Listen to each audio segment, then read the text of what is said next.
Bendito Señor, en esta hora nos postramos delante de tu presencia pidiendo tu bendición, pidiendo tu amor y la revelación de tu palabra.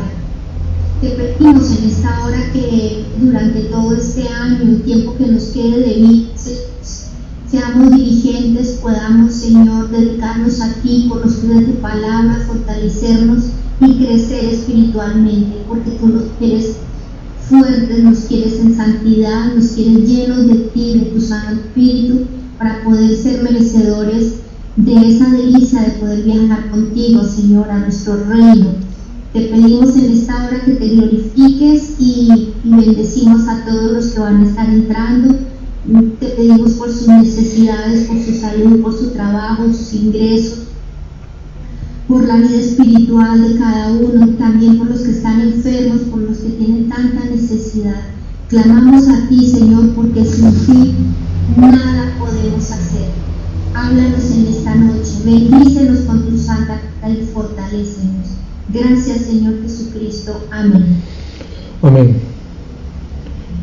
Bueno, el tema que vamos a ver esta noche es de un cristianismo muy práctico.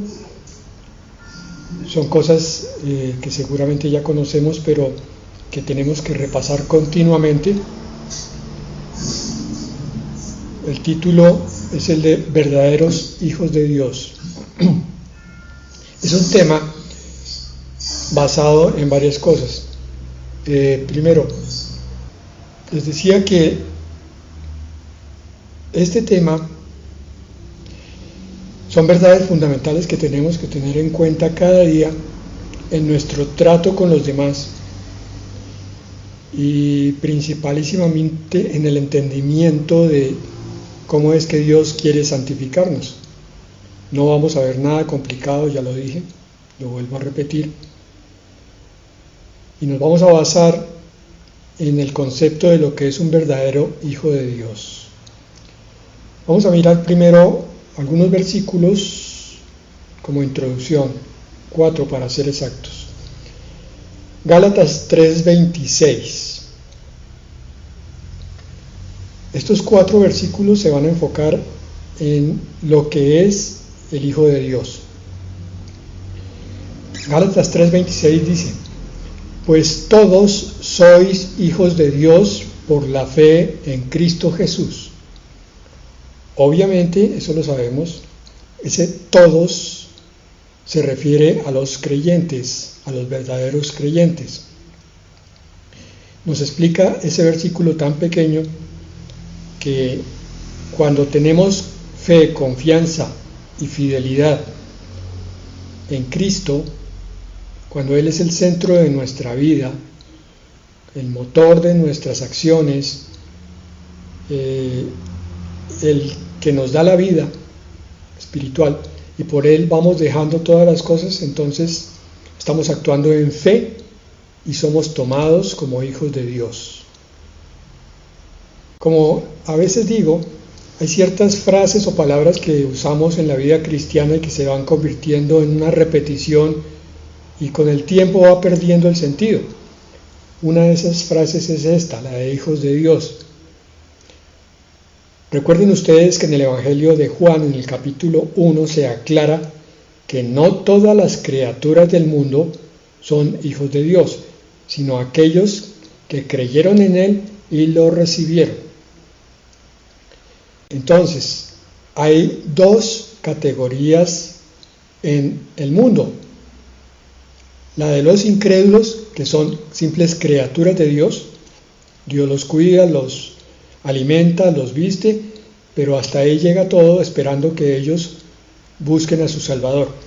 Pero aquellos que han aceptado a Cristo Jesús como Salvador y como Señor de su vida, entonces los llama a ser hijos de Dios. Por eso es necesario meditar en esta palabra, en estas 3 palabras, hijos de Dios, porque a diario nos vamos a encontrar, por un lado, con unos cuantos hijos de Dios, pero por otro lado, con otros que no lo son, y tenemos que saber cómo proceder siempre. La primera de Juan 3:2 nos dice, confirmando lo anterior: amados, ahora somos hijos de Dios. Ese es nuestro presente, nuestra realidad actual. Somos hijos de Dios. Vuelvo y repito, con tal que Jesucristo sea nuestro Salvador y nuestro Señor. Continúa la primera de Juan 3:2, y aún no se ha manifestado lo que hemos de ser. Hay una esperanza grande en nuestra vida cristiana y por ello nuestros ojos deben estar fijados en el presente, pero también en el futuro, y preparándonos para ese futuro, porque aún no nos hemos manifestado en plenitud como hijos de Dios. Imagínense ustedes lo que podría llegar a ser esa manifestación.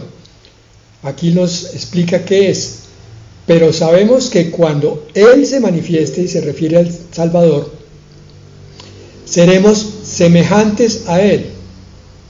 Hemos también manejado este concepto y que estamos llamados a ser semejantes a Jesucristo, empezando aquí y perfeccionándose eso a través de la glorificación cuando Cristo venga por su iglesia, o en el momento de nuestra muerte, si es que no somos arrebatados. Y allí en ese momento entonces estudiamos, cuando vimos el tema del arrebatamiento, que íbamos a ser transformados a la imagen de Jesucristo, semejantes a Él, porque lo veremos tal como Él es. Así como lo veamos a Él, así seremos nosotros, no como dioses, sino en esencia, con el cuerpo, con la gracia divina en nosotros. Por eso decía que a veces no consideramos en toda su profundidad el concepto de hijos de Dios. Miren lo que está aquí. El verdadero Hijo de Dios es una copia del Señor Jesucristo, con sus frutos, sus dones, con su gracia y con una serie de más regalos que nos va a dar, reyes y sacerdotes. Estamos armando el panorama de lo que es un hijo de Dios. En Filipenses 2:15 nos dice ahora,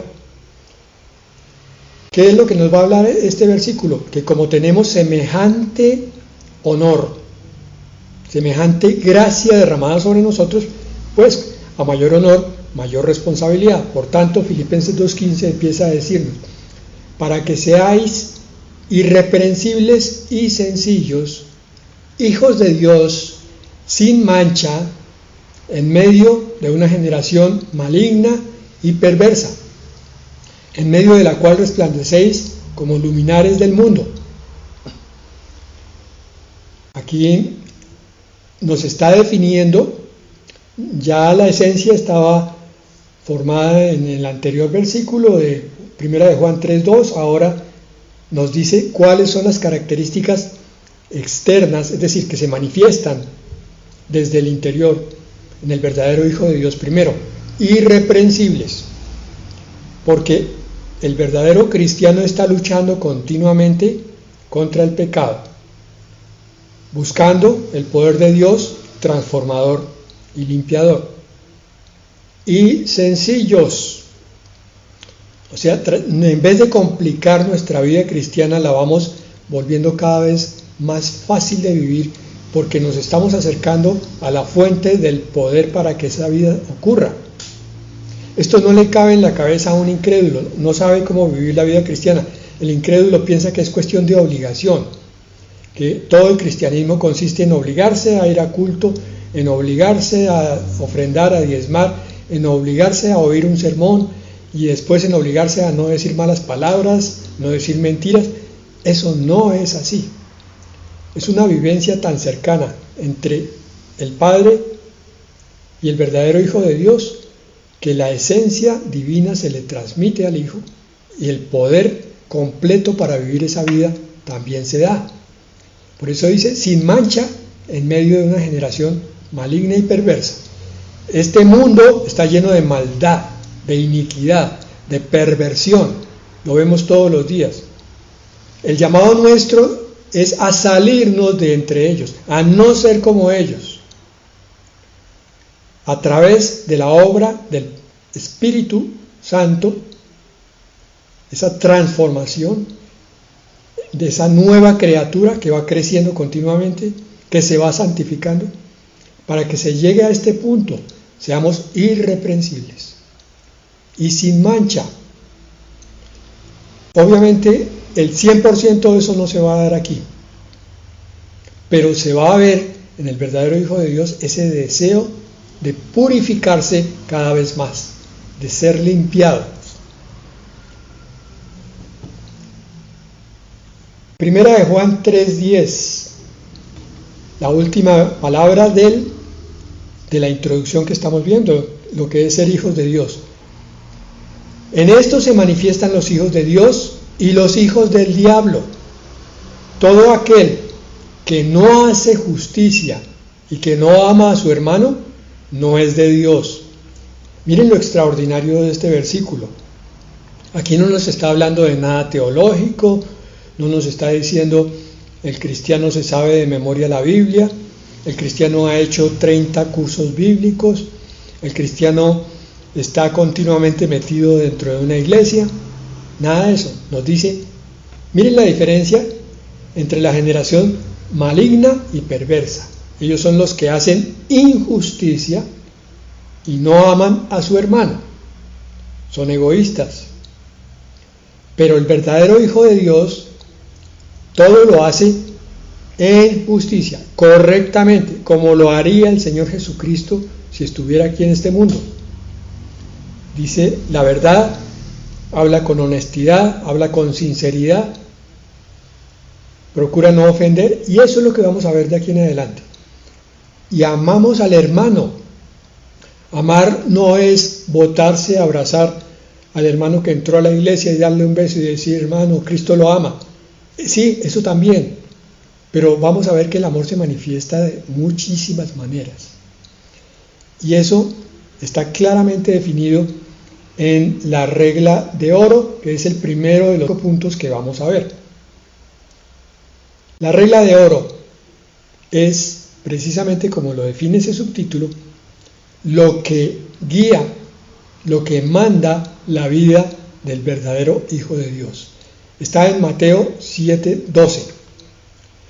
Y quiero, antes de empezar a leer, explicarles, son motivo continuo de consulta en consejería.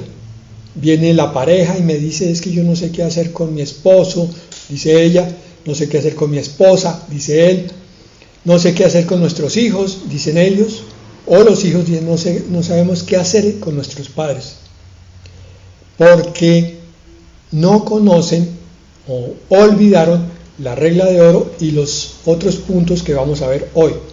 Dijimos que debe ser cristianismo práctico. Esto te va a servir para tu trabajo, para tu relación familiar y sobre todo para tu relación con Dios. Mateo 7:12 dice, así que todo lo que quieran que la gente haga con ustedes, eso mismo hagan ustedes con ellos, porque en esto se resume la ley y los profetas. Varios estudiosos mencionan que el total de los mandamientos que está en la ley, en el Antiguo Testamento, puede alcanzar el número de más o menos 610, 613 mandamientos y ordenanzas.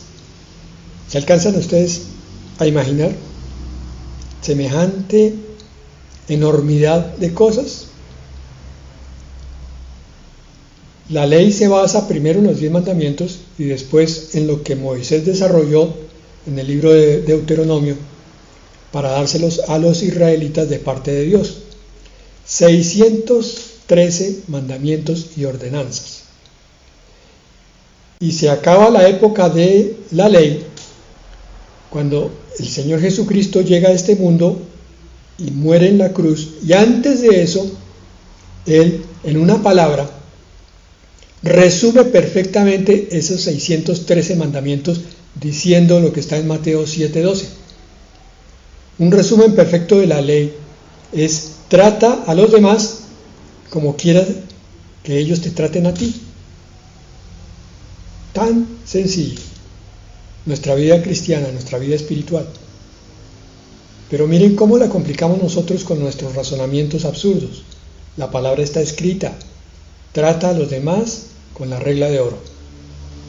Lo que tú quieras para ti, hazlo a los demás. Lo que no quieras que te hagan, no lo hagas a los demás. Y ustedes vieran la cantidad de conflictos que se generan en la vida real, yo sé que lo han visto, pero cuando uno está con los ojos abiertos y de pronto cuando está en una comunidad, como puede ser un barrio o un conjunto cerrado, o un colegio, o una universidad, o una iglesia, y entonces también una familia, y empezamos a ver que los conflictos en esos núcleos se dan porque esta ley no se está poniendo por obra, no se está entendiendo. No le hagas a otro lo que no quieras para ti. Los conflictos, las peleas, las divisiones, las separaciones provienen de esto. Pero el Señor Jesús, insisto, lo resumió tan sencillamente que tú lo único que necesitas es pensar por un momento. A nadie le gusta ser juzgado, a nadie le gusta ser engañado, a nadie le gusta ser defraudado o menospreciado. Por tanto, nadie de nosotros debería juzgar a los demás, engañarlos, defraudarlos o menospreciarlos. Ese es el principio básico del Señor Jesucristo.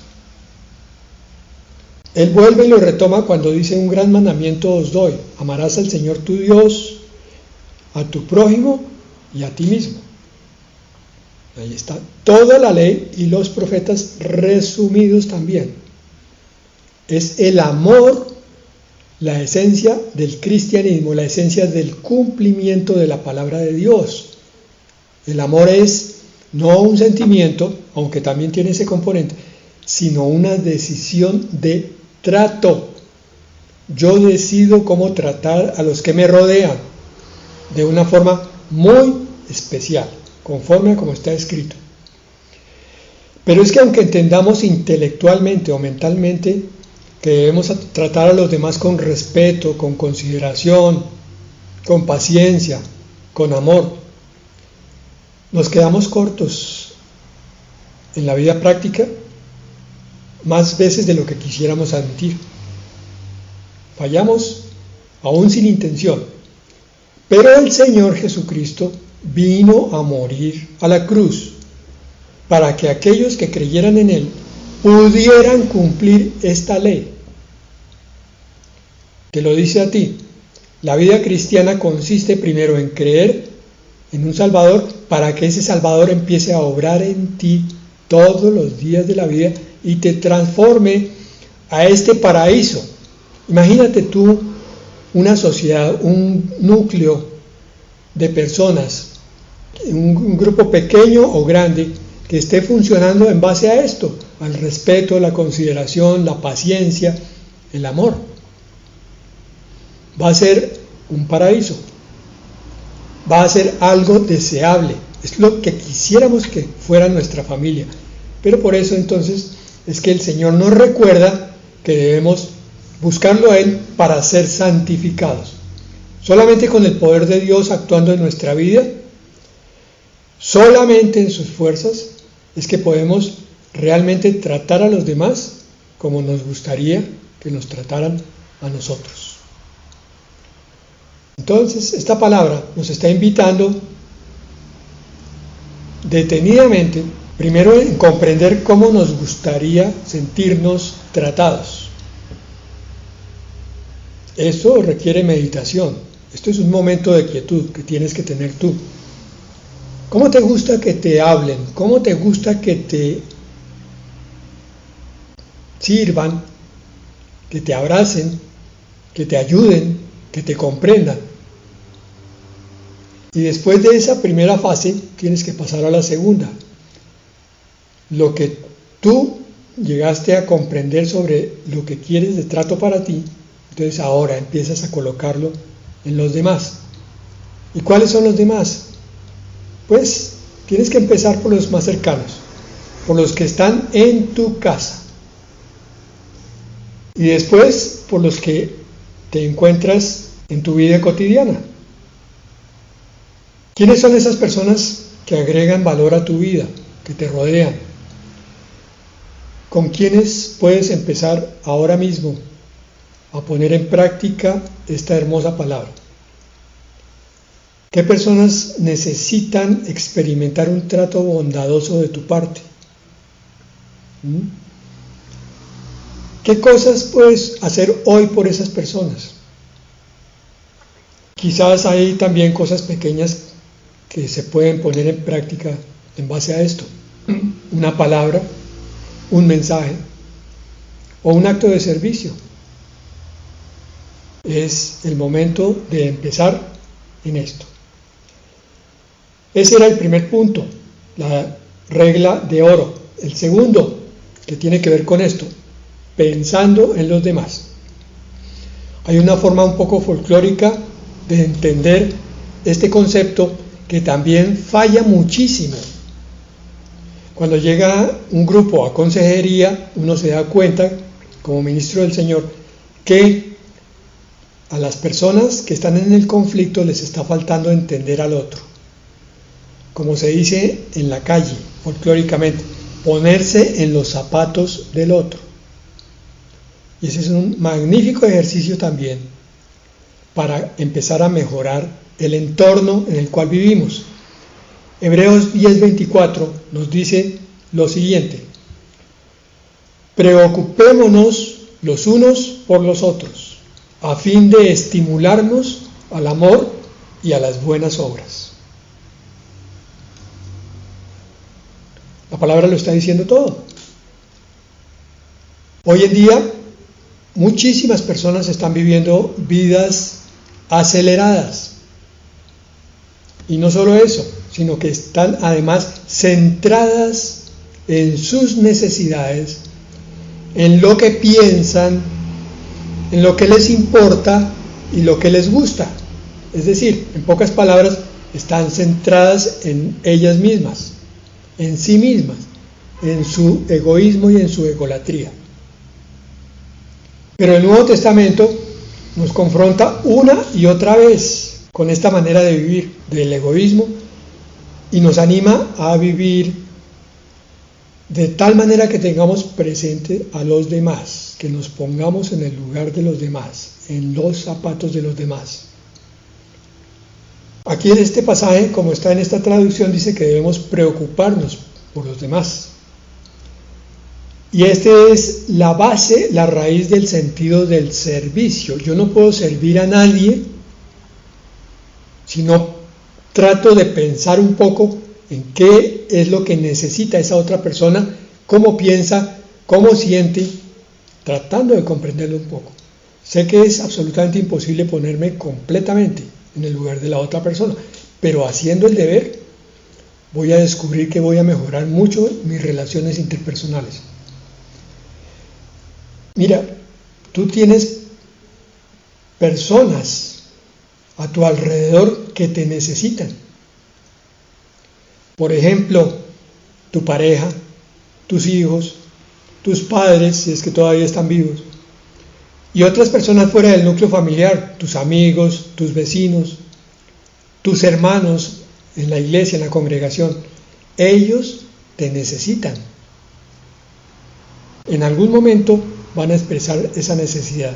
Tú los puedes ayudar de muchas maneras. ¿Qué tanto piensas en ellos? Si, por ejemplo, ellos son incrédulos, no han llegado a confiar en Jesucristo, ¿qué tanto te interesas tú en compartirles la palabra? Y si ya conocen la palabra, ¿qué tanto te interesas tú en el crecimiento espiritual de los demás?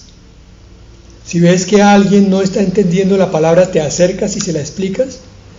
Si ves que alguien tiene dificultades para orar, tú te ofreces para orar en su lugar.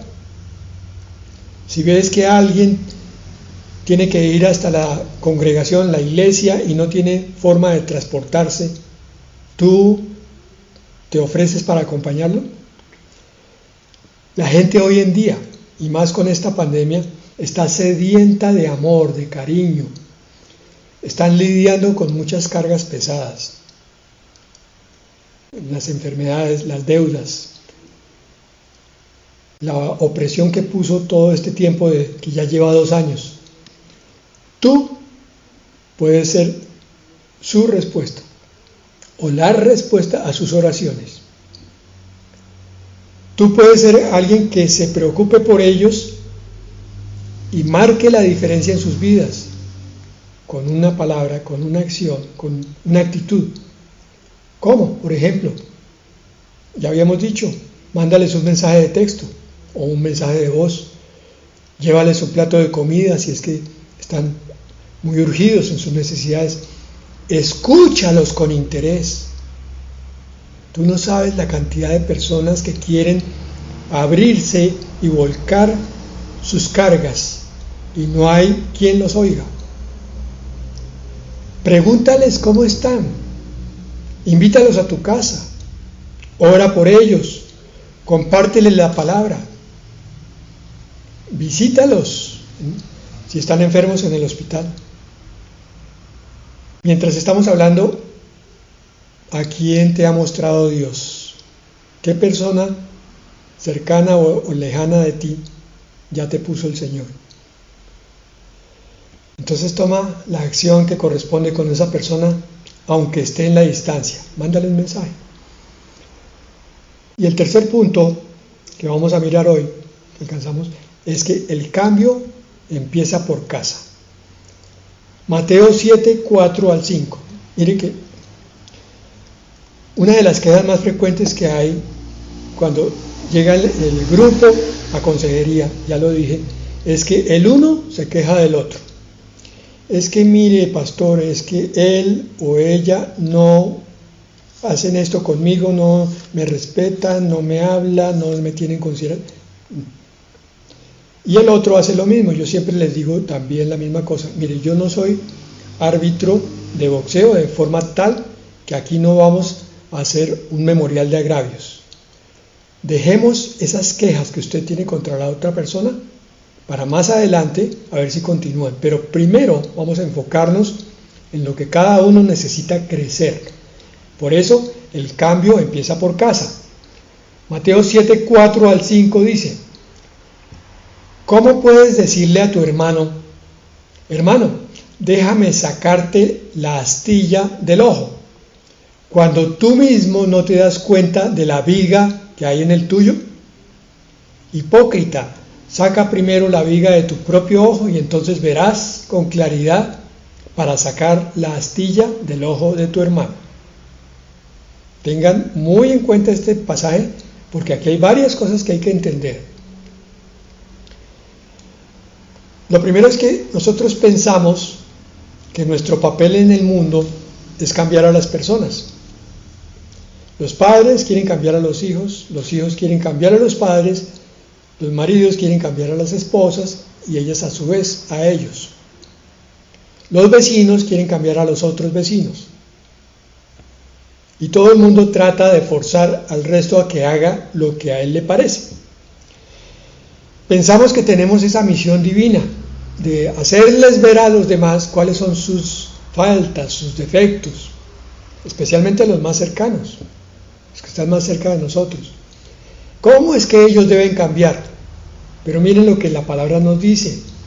Primero tenemos que ver en nosotros, porque invertimos mucho tiempo, muchas palabras y mucha energía tratando de cambiar a los demás.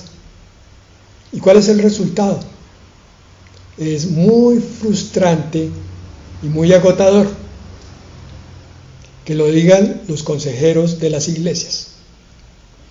Es obvio que eso sea así porque es que Dios no nos mandó a cambiar a nadie, ni siquiera a los hijos.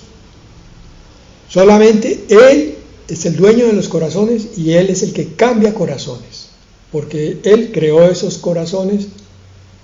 Si se torcieron un poco, a Él le corresponde enderezarlos. Y Él sabe cómo lo hace, cuándo lo hace y con qué método. Dios Tenemos que entender eso. Si quiere que haya cambio. Él no quiere que un matrimonio, una familia continúe con todos los problemas que hay. Pero Él lo que quiere es que yo empiece con la persona más difícil de todas, yo mismo. Primero debo cambiar yo. Para que entonces, es lo que dice el versículo de Mateo, dice, y entonces verás con claridad para sacar la astilla del ojo de tu hermano. ¿Cuándo? Cuando has sacado la viga de tu propio ojo, primero. Pero nos votamos como campeones, siempre en el plan de profeta. Usted tiene esto y esto y esto y esto, y eso hay que cambiarlo. Y no vemos que el Señor nos está hablando a veces muy claramente. Nosotros, ¿qué es lo que tenemos que cambiar? ¿Qué es lo que los demás dicen de nosotros? Por ahí debemos empezar. Cuando hay comentarios bien intencionados, cuando es una persona que realmente te quiere, te respeta, pero te hace un comentario y te dice algo, tómalo en cuenta. Más si te lo dice 2 o 3 veces. Tómalo en cuenta porque ahí es probable que Dios te esté hablando a través de esa persona. Especialmente si es familiar cristiano, un hermano de la iglesia cristiano, un ministro de Dios. O incluso incrédulos, pero que llegan con buena intención. Tú tienes que aprender a discernir. Dios hace hablar aún a las piedras. Y Él está buscando que tú crezcas, no está buscando criticarte, destruirte, anularte, sino que caigas en cuenta de cuáles son los obstáculos que no te dejan crecer y dar fruto para servir a Dios. Por eso entonces pone a hablar a uno y a otro, para que finalmente tú entiendas qué es lo que Dios quiere tocar y quitar. Tómate entonces un tiempo, otra vez, para pensar en eso, para reflexionar en cuáles son los troncos que hay en tu vida, que la misma vida te está mostrando. Cuando empieces a quitar uno grande, vas a ver que no es nada difícil, que lo único que se necesita es ser sincero con Dios y consigo mismo. Y cuando yo puedo ponerle nombre propio a ese tronco, a esa viga, y puedo decirle, Señor, no quiero que esto continúe en mi vida, o sí me gusta mucho, pero sé que no debe estar, sácalo. Entonces empezamos a ver los milagros de Dios que vienen a transformarnos y a quitarnos todas esas cosas. Por eso, hermano, la recomendación es, no le tengas miedo a la exhortación. Y el Señor muchas veces te va a hablar a través de la palabra. Es la forma más diplomática de todas que tiene Dios. Es más chocante cuando nos habla un ser humano, pero cuando Dios nos dice a través de la palabra, nos queda más fácil.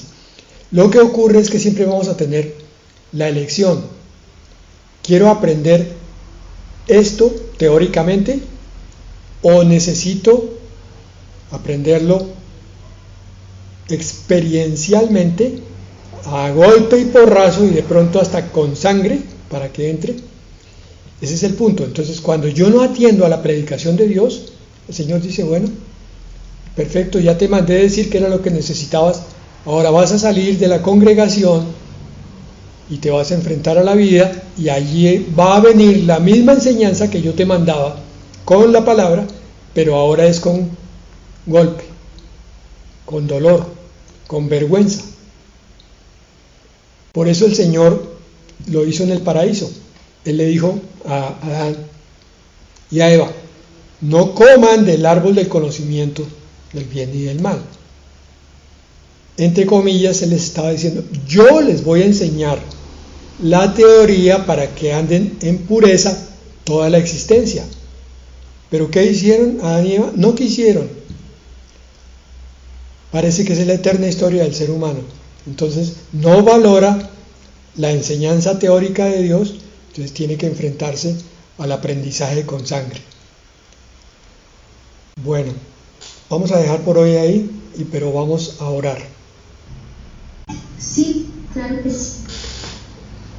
Ay, Señor, cómo sería de fácil y de hermosa la vida si entendiéramos tus preceptos, este tan sencillo de primeramente buscar tu reino, Señor, el reino de Dios y su justicia. Y como nos enseñaste hoy, no sacar tanto la paja del ojo ajeno, sino mirarnos en el espejo de tu palabra. Amén, para poder cambiar. Ayúdanos. Hoy te pedimos perdón. Perdónanos. Necesitamos valentía para podernos mirar y reconocer que nos falta mucho, que tenemos que cambiar, que en el ser humano está puesto ese virus de la criticadera, creyéndonos siempre mejores que los demás. Si tú ves eso en nosotros, quítalo, Padre. Quítalo, porque necesitamos, es como dijo el pastor, nuestro propio enemigo somos nosotros mismos. Si queremos crecer, como fue el que te pedimos al comenzar, ayúdanos a mirarnos, a reconocer que tenemos de pronto la lengua muy rápida, muy ligera, que tenemos soberbia, que tenemos orgullo. Ayúdanos y poder mirar a nuestros semejantes sabiendo que están de pronto tan ciegos como nosotros. Ayúdanos a dar testimonio con nuestro carácter, con nuestra forma de ser, dejando de criticar. Quita el criticismo de tu esposa a la iglesia, porque tú vienes por nosotros, por una iglesia santa y pura, no por criticones. Danos hoy de tu palabra, gracias por ella. Ayúdanos a juzgar con justo juicio, empezando por nosotros. Bendecimos este momento y te damos gracias en el nombre de nuestro Señor Jesucristo. Amén. Amén.